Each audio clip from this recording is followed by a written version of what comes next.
Hello friends, welcome back to my channel. If you're new here, my name is Rachel Anita, and I like to do videos about mental health, my lifestyle, career, success, fashion, and just literally anything I want to do.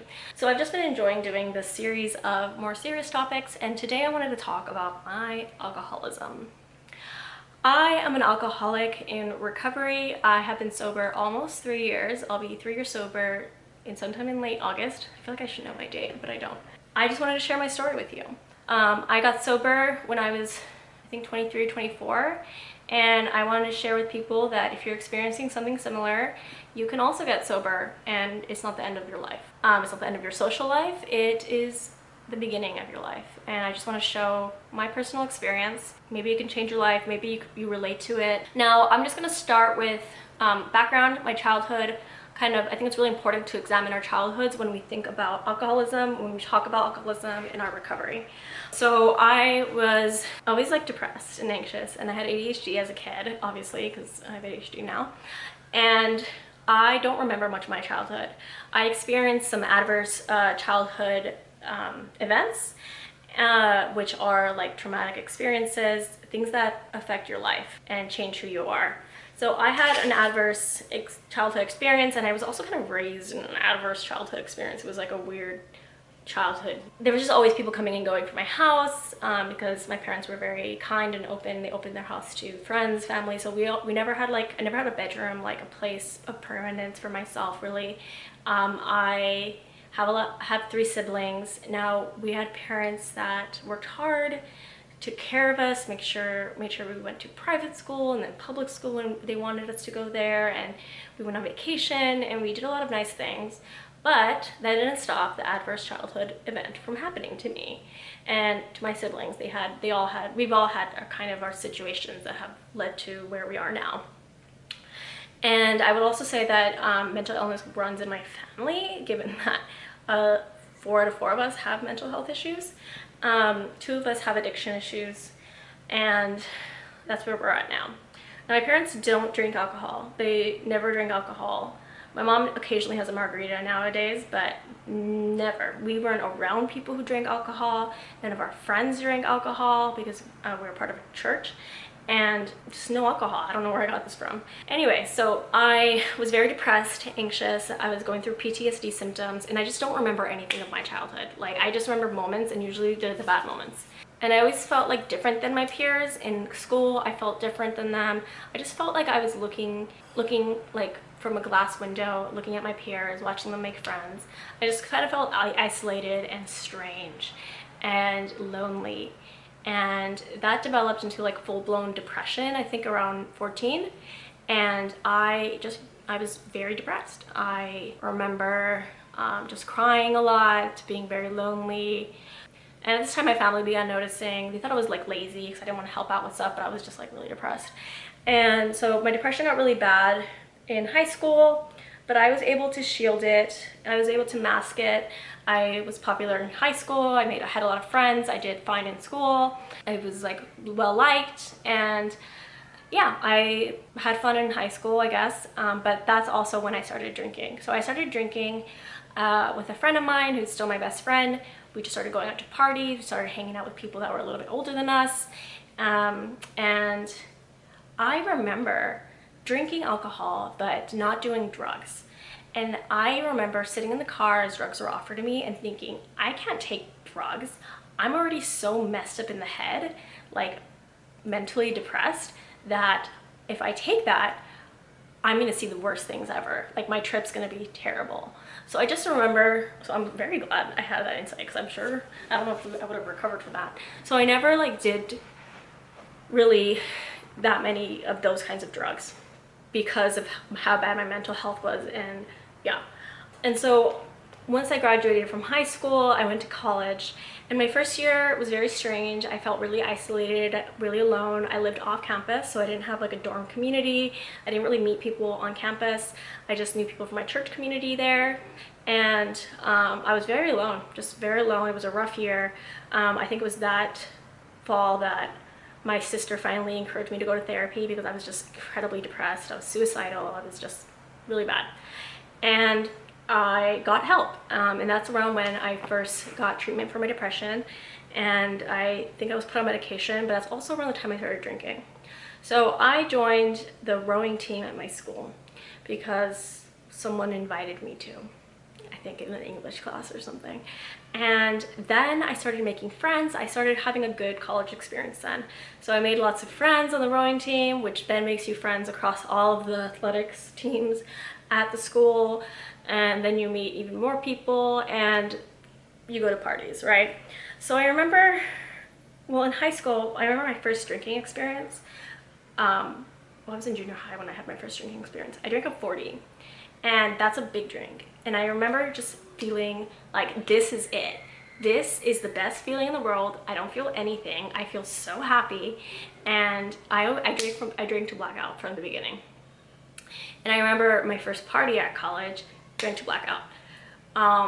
It was always that way for me. Just, I wanted to drink myself into the darkness, into the oblivion. And I didn't really understand that until later, that I just didn't want to be here, and that my mental health was so bad, and I used drinking as a way to cope with that and to self-medicate so I wouldn't feel those emotions anymore. So yeah, my drinking was relatively normal, I guess, except for the blacking out. I didn't like drink every day or anything. I didn't drink, you know, copiously, I would say, until my last year of college. So I went to, you know, in those 2 years in the middle, I went to parties, I drank, started going to bars, drank, always very heavily and intensely.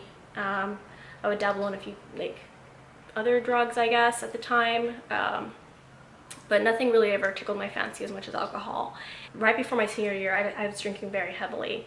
In fact, the first internship and job I ever got, I was drunk as hell in that interview. I was using alcohol to cope with anything, just anything that made me uncomfortable, I was drinking. So interviews, tests, just anything, I don't know, it just relaxed me, put me in a place that like I felt like I could function better. And then my last year, I had my own bedroom, and suddenly I was buying these big bottles of wine, like the massive ones, and they were just on my bedside table, and I would just be drinking that just all day, all night, just everything. And I should have realized then that something was wrong, right? Nobody else did that. Everything that I wanted, everything that I did was revolved around alcohol.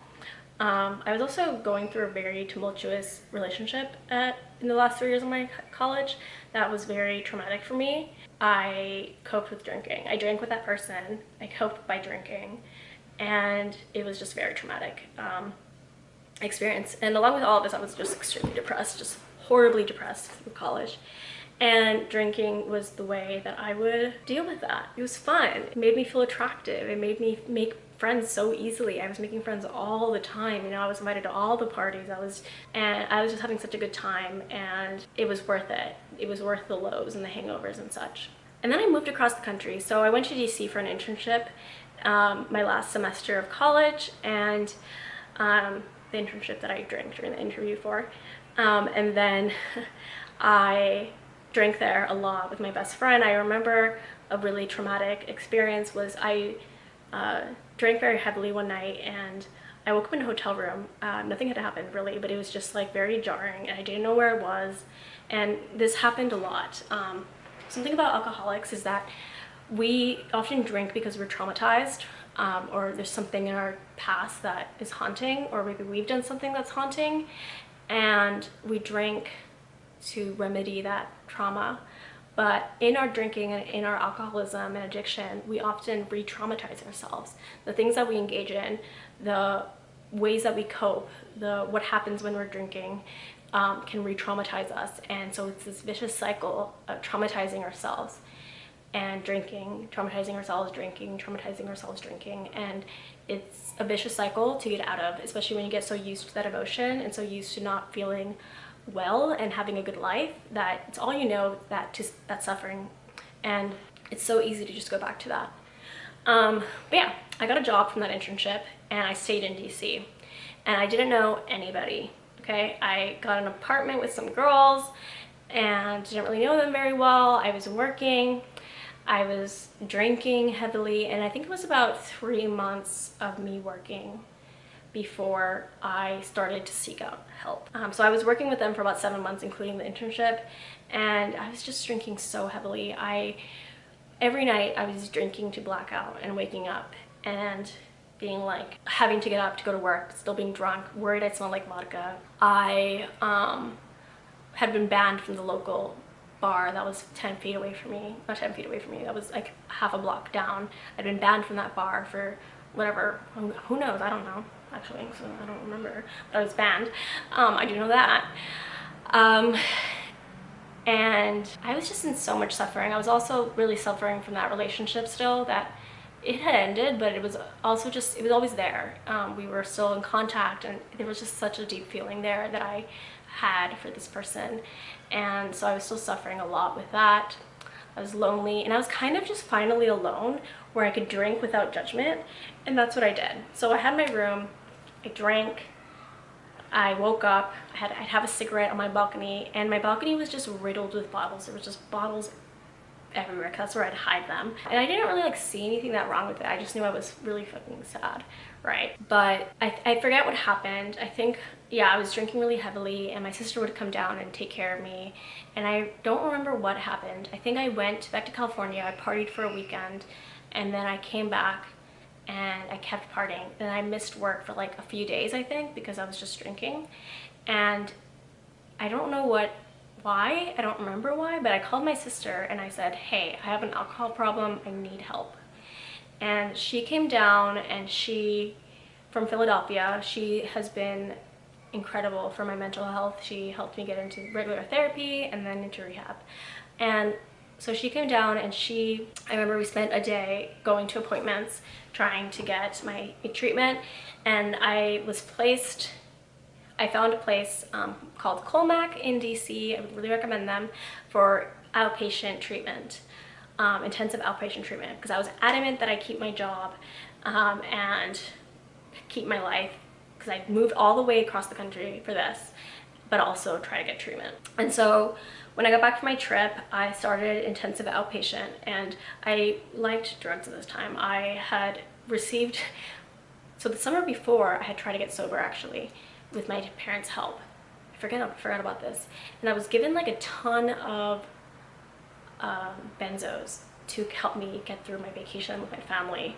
And I had like hundreds of them. I don't know, the terrible idea. I don't know who the psychiatrist was that gave me that many benzos, but I had them throughout the year, and I would help them. I would take them in the morning to help me with the hangover, and it worked. And I think I remember now that I had run out of the medication, and now I was just dealing with hangovers in life as it was. And that made it a lot harder to deal with my alcoholism. But I remember at my intake appointment, I was shaking so bad. I was in acute withdrawal. I was shaking. They were worried I was gonna have a seizure or something worse. And they told me like, okay, we either need to get a drink in you. And I was like, if I pop, or we need to get a doctor in here to prescribe you medication. I remember they ended up getting a doctor in, like it was like a weekend or something. So they got him in, and he prescribed me with 2 benzos, just 2. And I took them, and I was like, so this comes in later. But anyway, I got through acute withdrawal, and I entered IOP. Intensive outpatient is a form of rehabilitation, drug rehab, that you can do. It's usually about 4 hours a day, 5 hours a day total with a break. And it's not for everyone. Some people should go inpatient. I probably should have, but I didn't. And so the thing about intensive outpatient therapy is it didn't get me sober, but it did teach me a lot and give me connections that are what got me sober. So the great thing about going to rehab is discovering that you're not the best alcoholic out there, that you're not the only alcoholic out there. I had this complex where I thought I was like the worst alcoholic. I was the most depressed. Nobody had ever been this depressed. Nobody would ever understand what I went through. Nobody could ever experience what I've been through. I would be like, you have no idea what I'm going through. You have no idea what I've experienced. And what I discovered was that I'm literally not special. I'm not the most depressed out there. There's worse. Again, I'm not special. I think that was the biggest thing it taught me, because they put you in a room full of people who are also suffering, who are also addicts, who probably wrecked their lives in worse ways than you have. At this point, I had no like very serious ramifications to my drinking. I hadn't lost a job. I hadn't committed any crimes. Didn't really wreck my relationships yet. But I mean, that would come.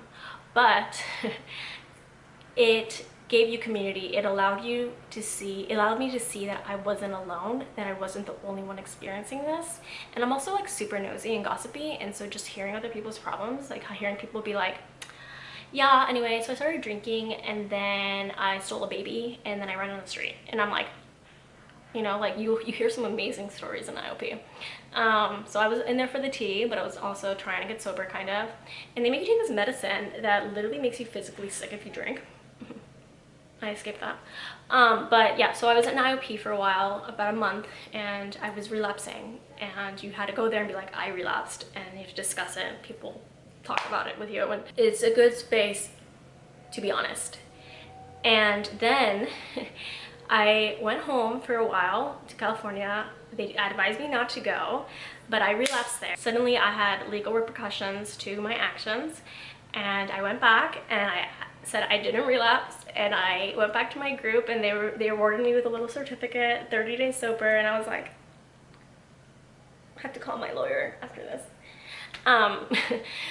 But yeah, so I was lying through trying to get sober, and that is the biggest thing I would recommend you do not do if you want to get sober.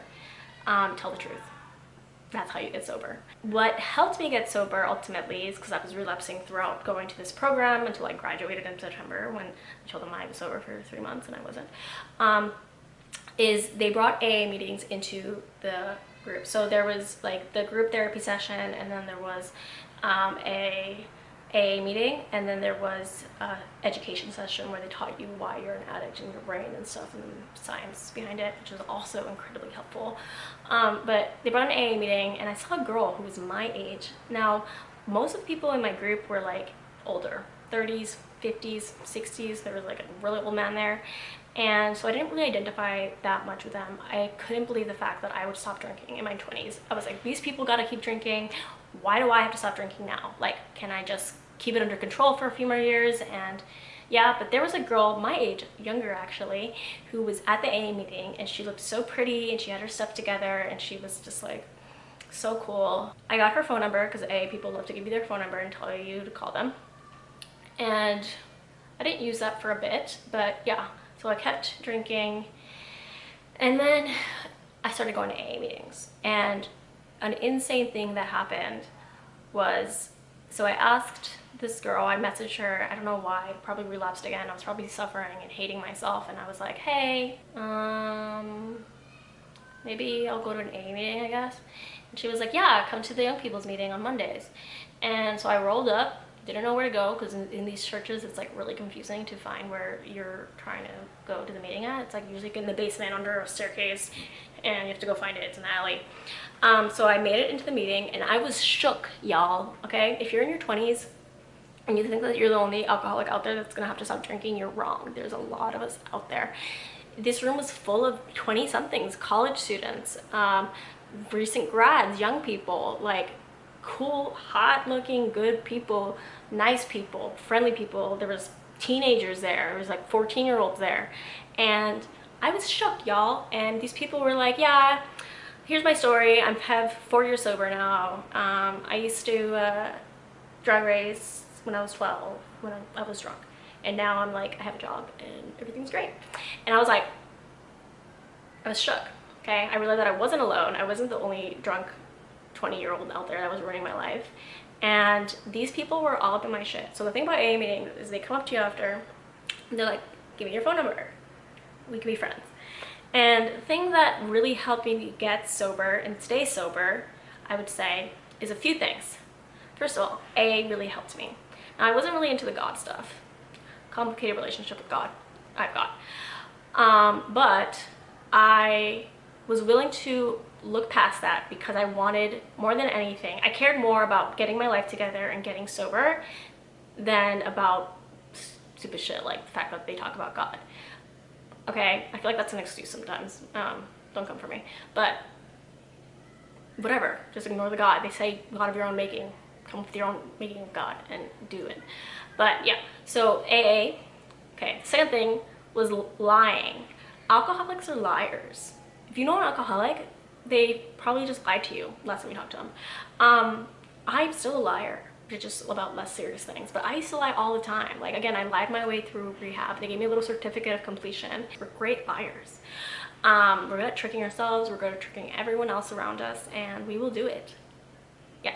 Anyway, so A really helped me. But if you don't stop lying to yourself and the people around you, then you're not going to succeed in AA. Because if you keep going to AA and you're like, yeah, I've been sober for 3 weeks now, but you drank last night, you're going to feel embarrassed. You're going to feel like you're going to feel ashamed, and then you're going to drink again because of those things. And I only started getting sober properly when I started telling the truth. When I went back to a meeting the next day and I said, hey, I relapsed last night. Or when my parents would ask me how I was doing and I would say, I relapsed. Or when someone would ask me what I'm doing, I'm like, I'm thinking of going to drink. Because then that would give me the opportunity to be accountable not just to myself, but to other people who love me and care about me. And then if I tell someone in advance that I'm thinking of going drinking, I can just talk to them. They help me to get through the feeling and survive, and that helps. So yeah, I started going to AA meetings. I started making friends. I got a sponsor. I started working on the book, and AA really helped me in that it created a community of people who cared about me, who loved me, and who wanted to see me succeed, and it gave me someone to care about as well. And I would say the biggest thing in getting sober is finding a community of people who love you and care about you, and who you can care about and love, and are willing to love you no matter what you do and who you are. And that is something I found in AA. Hey guys, so there was actually another section of this video that I filmed after this last one that you just watched, and it got lost. Like, it just got corrupted, and I lost it. And then we started the next section of the video where I'm like, it's the closing, but I just wanted to fill in a few things. So I'll probably do another video about this and what happened after that point where I went to AA and had a good time, because the story's not over. But if you guys are still interested in hearing a bit more about what happened, like more about my recovery process, how I was feeling, withdrawal syndromes, things like that, I can go into that if you're curious. Just let me know in the comments. There's more to the story, especially in the recovery zone, just going through grief and hard things. It has been hard as an alcoholic in recovery. So yeah, just let me know if you're interested in hearing more of that stuff, and let's go back to the closing. Just know that you can do it, that life can be so much better, that it will be so much better, and you can get sober, and life can be marvelous.